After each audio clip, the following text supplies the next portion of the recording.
Hi Pilipinas! Tayo nga pala ay magluluto ng native na tinola.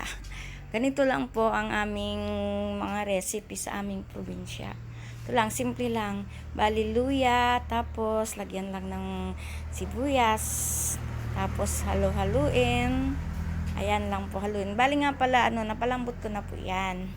Nagkatay nga pala ako ng manok namin kasi napakarami kong alagang native. Sa hindi naman ako kumakain ng alaga ko, kaya yan, ipagluluto ko ng masarap na native na tinolang manok ang aking mga kapitbahay. Yan. Bali, napakasimple lang po. Ayan. Lagyan lang ng tubig, tapos halu-haluin. Ayan, asin lang. Pero masarap na yan. Ayan po, lagyan natin ng pasensya na nga pala dahil yung papaya ay galing lang din yan sa puno ng aming kapitbahay. Ayan. Ayan, tapos nilagyan ko din ng pampaanghang para medyo masarap ang pagkain.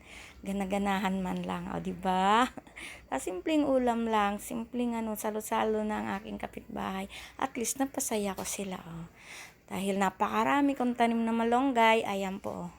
Lagyan natin ng malonggay dahil masustansya po yung malonggay. Ayan, bali luto na siya.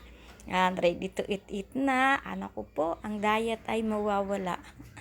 Yan, halo-halo lang po yan. Ganyan lang po yan. Yan.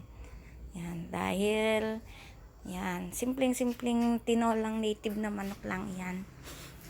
Mga beshi, ayan. Tara, samahan nyo ko. Kaya ko na lang ngayon titingin na lang ako sa kanila kasi hindi ko kinakain yung alaga kong manok. Naawa po kasi ako.